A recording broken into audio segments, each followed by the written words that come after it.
All right, y'all. We back with another reaction right here on ABP Reactions. And right now, Drake IceMan has just fooled everyone. Let's find out how. What did he do? What are they finna expose? Let's go.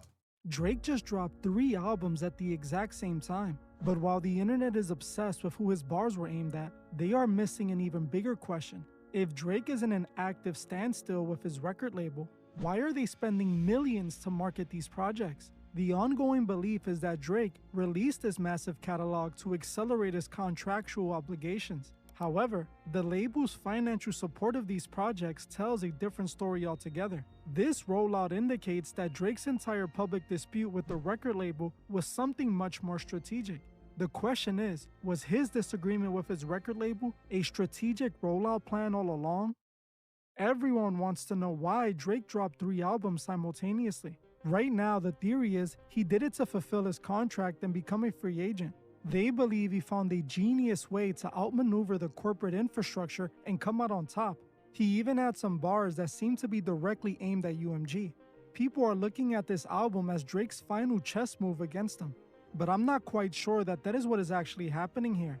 I believe all of this is far more strategic. I spent the last few days looking into this release, and what I discovered seems to contradict this narrative entirely. If this album was Drake's way of outsmarting UMG, then why are they all over this album? Why did they spend what seems to be millions on marketing? Why is it released exclusively through Republic Records, a label housed under UMG? More importantly, why are they building up Drake to boost his value and leverage if they know he is planning on leaving them? That completely contradicts not only what Drake accused them of, but how record labels behave in general. These albums seem to tell a different story entirely. Our first clue comes from the expensive marketing campaign for this album. Chances are you've seen the viral stunts all over social media. It all started with the giant ice block. Drake built a massive 15-foot high and 20-foot. That shit was still stupid in my opinion. I mean, everybody talked about it, so I get it. It was great on that one, like marketing wise. Everybody talked about it, but it's just the whole shit was stupid how they let it, the person find the release date in like less than a day. And all these blocks of ice. But hey, man, everybody talked about it, so it's a win, I guess. Long structure out of hundreds of ice blocks in downtown Toronto. He shared the exact coordinates and told fans the release date was hidden in the center of the structure, forcing them to physically show up and wait for the ice to melt. Then it was the Project Bot pyro production. Many residents in North York were startled after they heard what sounded like a massive explosion. Several residents called the authorities reporting the loud noise. They were told the loud boom was actually a controlled explosion as part of a highly cinematic, multi-million-dollar marketing production codenamed Project Bot. Drake's team I know about that one.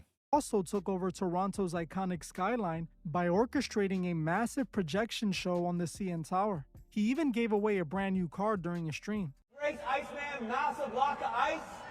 I'm a big fan of Drake, and what I want to do, the first person who gets this key gets a brand new car. As you might already know, that is not cheap. That is a really big bag being dumped on this album's promotion.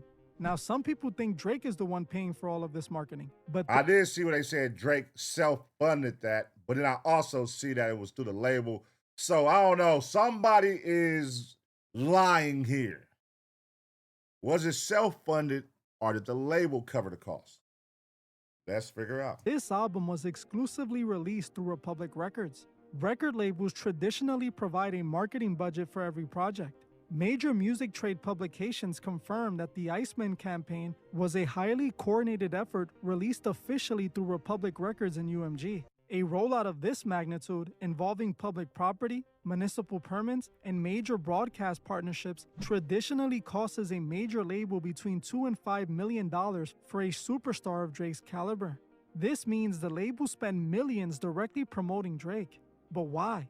Why are the labels promoting this album when Drake is literally on the track list aiming bars directly at them? He focused his entire album on this artist versus the corporate infrastructure trope. In his song Janice STFU, he rapped the bar, "Swear my label gotta free me." He also rapped on the same And song. what's so crazy is the Janice STFU song. I just saw tonight. They sent out the email that they're pushing that and the Too Hard for the Radio as the two singles that's going to radio right now. So That's kind of like you're dissing the label. Janice is supposed to be a rep from the label, the lady, and they're using it as the single, which is kind of crazy. Like, wait, what? So the song is dissing us, but we're pushing it at radio. I let you know these motherfuckers don't give a flying fuck. Differences between them getting you out of your deal and letting you out of your deal. On another track, he explicitly states his desire to cut ties and go independent, rapping, "I'm better off independent. They should let me leave. Yeah, cause I just wanna be free." On the track Make Them Cry, Drake raps about taking on the entire major label landscape to protect his position. He rapped, "F it, I'll battle the label. F it, I'll battle the majors. I'll battle the stations till I'm back in rotation." It makes no sense the label would then go and promote this album like they did. This is the very first indicator that the whole theory, Drake dropping these 3 albums at once to get out of his contract, isn't adding up. If Drake is unhappy with his label and publicly accused them of irregular tactics, and if he only dropped these albums to get out of his deal, why is UMG spending millions on making him a bigger artist? UMG gains nothing if they make Drake bigger only for him to leave for another label or go independent. That only gives Drake more leverage. It makes no sense, especially because of the filings from last year. As you might remember, he filed a lawsuit against them, alleging they utilized irregular promotional tactics and violated their contract. He believed they used the musical feud between him and Kendrick to artificially devalue him. Since Drake's contract with UMG was rumored to be ending, Drake argued UMG strategically ensured Kendrick dominated their musical rivalry. UMG completely denied the allegations and firmly claimed they had no involvement. Is that something a label would do? They know I'm about to get out this deal, and if the deal we finna re-up is gonna hit us upside the head, and we really don't want to pay all that, but we also don't want to let you leave because you're our cash cow, you're keeping the lights on in this building. How can we get it at a cheaper deal? Let's get the other person that's signed to us to go at you, and let's fund that to where your value goes down because people aren't really seeing eye to eye with you right now. Fans are turning on you. Your value goes down. So now we can talk a deal that's more fitting for what we're trying to do. Does that sound like something a label would do? Huh? What y'all think? Let me know. Drake would not let go of this claim, and even after his filing was dismissed by the courts, he refiled the litigation. It clearly appeared that Drake and UMG were not on good terms, and the chances of Drake releasing an album before settling their issues seemed improbable. But then we start seeing all the expensive, obvious record label marketing stunts leading up to his album release. This proves not only that he was releasing a project, but he was doing it with UMG support. This completely contradicts the argument he makes in his lawsuit. If he claims they allegedly devised a plan to What type of pants are those, man? What the hell you got going, Drake? Now listen, shout out to my brother AD. He be wearing some shiny ass shit, but he ain't never wore no shit like this. This nigga Drake is out of pocket. Reduce his industry value, why are they now boosting his value? Especially after he sued them and is now allegedly planning on leaving his label. This is when I noticed something is off here. We all missed the bigger picture. At the end of the day, both Drake and Kendrick are associated with the same corporation. Drake through his partnership with Republic, and Kendrick through his distribution deal with UMG. The label profits massively from both artists. So, it is in their best interest to preserve the brand alignment of both artists to protect their profitability. Many would argue that Drake took a sizable hit after Kendrick was crowned the winner. Drake was undoubtedly losing revenue from the negative press, which means the label was losing money too. While the idea of the label allegedly using Drake as a sacrificial lamb of sorts to boost Kendrick seemed believable considering the situation, it is not sound business logic to artificially devalue your most profitable asset just to build up another.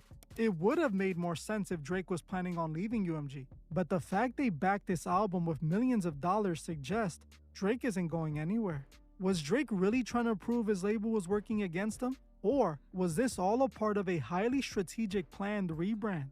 Now obviously I cannot prove this without a shadow of a doubt, but I believe the evidence is pointing to this entire lawsuit angle being a highly orchestrated rebrand marketing strategy. After Kendrick won, fans were resistant to anything Drake related. So it seems Drake and Republic designed this angle to attempt to salvage his reputation. If they can paint the loss as not fully organic and instead manufactured, that would make Drake instantly look better. Also, the idea of Drake standing up to the traditional industry infrastructure gave him a hero trope which boosted his favorability. I wonder what's the true standings of him and the Universal team right now, today, current day. Because one thing, okay, we'll look at it like somebody taking us to court. Yeah, you would take it personal, right? But there's one thing about these labels and shit, obviously, I have a label background. They don't take shit personal, man. They don't take shit personal. This shit is strictly business, and they look at it as business. Now, it may be some motherfuckers in the office that may, take some jabs, but when you're the big dog like Drake, it's a little different. You're willing to fold a little bit and put all that to the side for the sake of business, because you don't want nobody taking Drake away from y'all. That's a huge loss. If they was to lose Drake and he goes somewhere else, they would feel the impact of that. Yes, they would. You know what I'm saying? And they like, oh no, listen, man, let's just get on the same page, nigga. What we got to do here. So now, do y'all think Drake is going to leave? Or do y'all think this is going to be hey, don't leave us, nigga. Stay. Let us show you what we can do, and we apologize. You know what we can do. Let us show you we apologize. We'll make up for it, brother. Ha! Now that all is clear in the courthouse and all this, whatever. Do y'all think, what do y'all think is going to happen? Make some predictions right now. Do y'all think Drake is going to leave that motherfucker?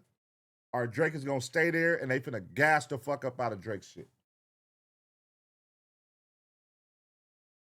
Because he's moving with a chip on his shoulder. So I guarantee he is trying to take back whatever spot he felt he was taken away from. If he feels he was taken away, I think he do, based off this album. You can definitely tell he was impacted by everything. Not just Kendrick. He was impacted by Jay-Z. He was impacted, everybody pissed him off.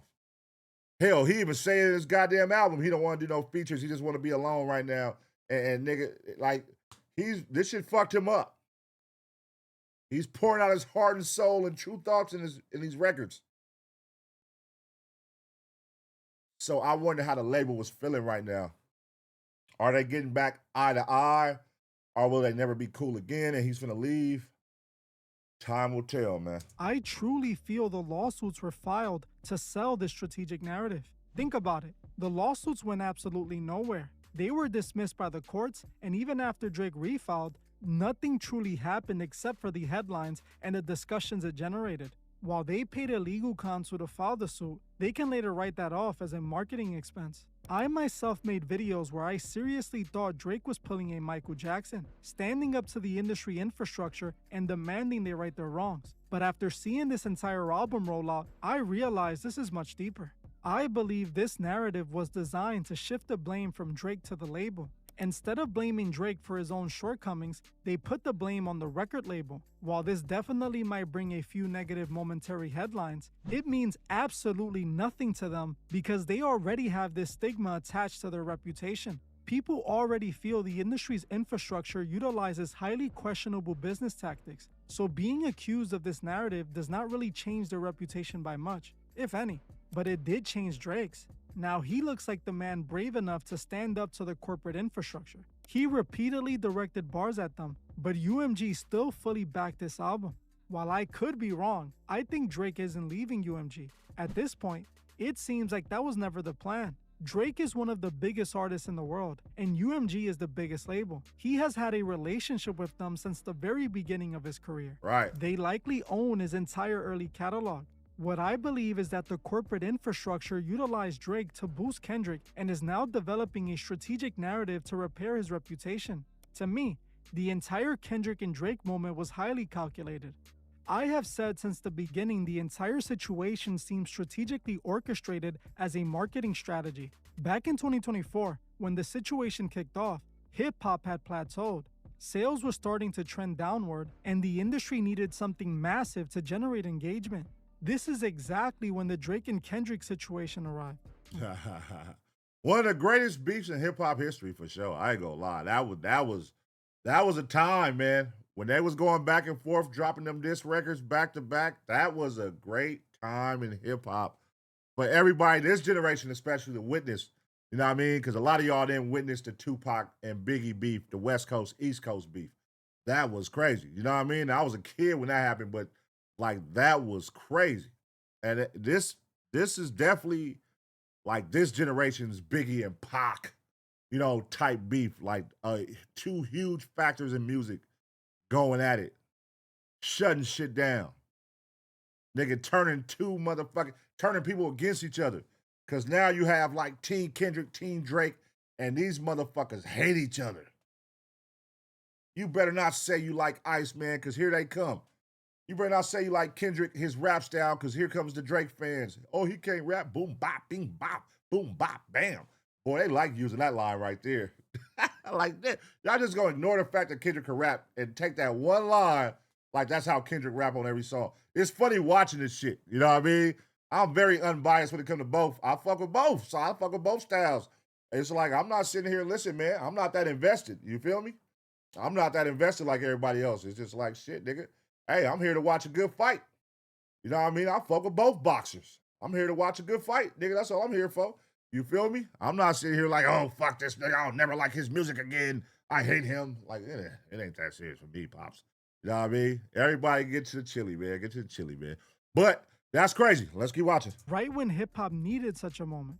While this could just be one big coincidence, it could also be a potential indication it was a highly orchestrated marketing plan. The two biggest names in the industry go head to head. They spark massive conversations and attract fans, while UMG sits in the background collecting the revenue. But they know exactly how to rebuild this brand's positioning. I believe all of this shows how labels use well-crafted industry tactics to guide public perception. Hip hop was cooling down, so they introduced a strategic rivalry that forces fan attention. They are willing to truly sell the story, just like we see in the WWE. Drake, Kendrick, and UMG are all maximizing revenue, while fans are stuck debating if Kendrick is better than Drake. Exactly. And that's the bigger picture. They're all generating lots of money off this shit while niggas is sitting here losing their fucking minds on who's better. Man, them niggas don't give a fuck. And like, we got their ass talking. UMG, like, we got them talking, y'all. Let's capitalize off this shit. Nigga, everybody's only talking about this shit to the point nobody even realized who else music came out. I didn't see nobody else talk about Giveon CD, Giveon album. Giveon album came out the same night as Drake's, and nobody's talking about it. Hell, T.I. dropped a Mr. Him song. Nobody's talking about it. I'm like, that nigga Drake really shut down. Like, nigga, I'll be hot if my album was on that date. Ain't nobody talking about nothing else that came out this weekend. I ain't saw shit else nowhere else, bro. But Drake, Kendrick.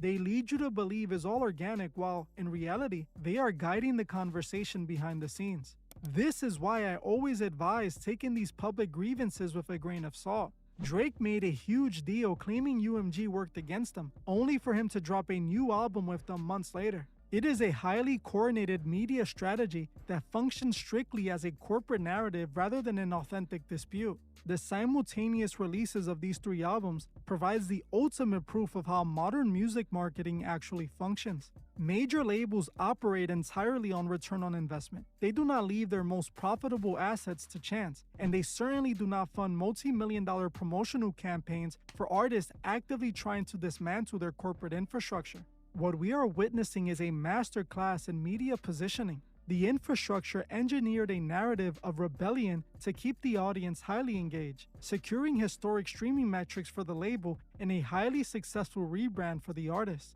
I'm not saying I'm 100% right, but I feel like I presented more than enough. I ain't gonna call this a rebrand. This ain't a rebrand, brother. No. I ain't going that far. A rebrand? No.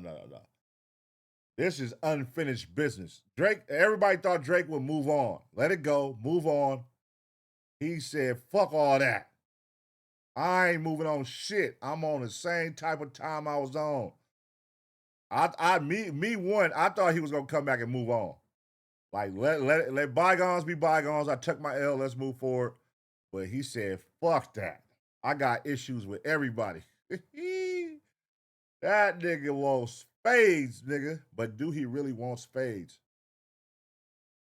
He was saying some slick shit in his album, man. If y'all really dissect a lot of the shit he was saying.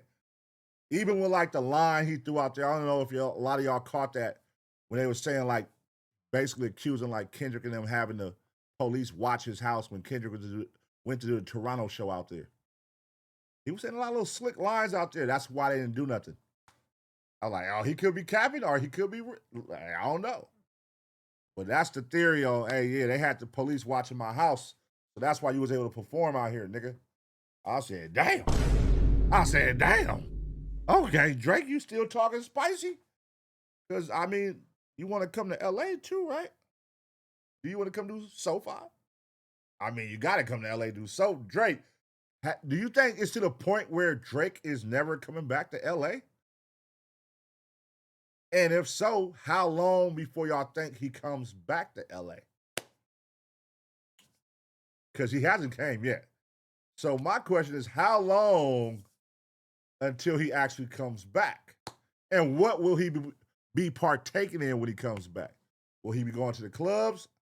I doubt that. But, hey, I don't know. He might be a bold nigga who say, man, y'all got me fucked up. I'm coming out there 300 deep and we tripping. Who knows? Hey, he's a tough guy now. This ain't the same singing nigga we once knew, y'all. He's tough now. So in his head, he got all that money. He got a little military probably. You saw he had all them guns in that music video laid out, all them guns. He's very militant in his head now probably. He probably think he's untouchable. I don't know. You know, money does weird things to people, man.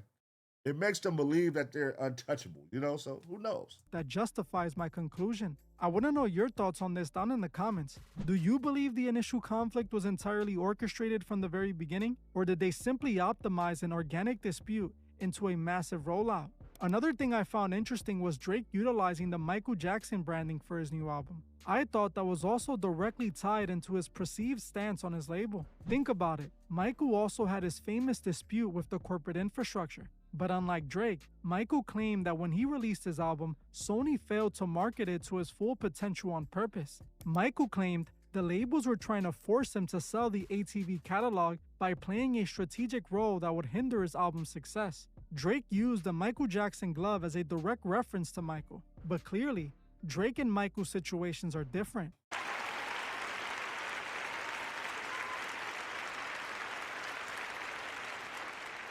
Uh-huh. Where she at? Where she at, my nigga? Yeah. Hey, what do y'all think, man? What do y'all think this means? Drake dropping 3 albums. Drake using a Michael Jackson glove. You know what I mean? Is he trying to say the label was trying to play him out of his shit? Like Michael was saying, like Prince was saying? What do y'all think, man? What is the meaning behind this? And what do y'all think about the album, period? Albums. Do y'all fuck with them? Don't fuck with them? You know what I'm saying? Will this hurt Drake? Will this affect Drake in any way? Or will he go on to blossom and bounce back? What do y'all think is going to happen here, man? It's a lot of questions, man, and we need answers. So go ahead and drop them in the comment section. And I'm going to give y'all 2 seconds to smash a like. And as always, get ready for the next reaction.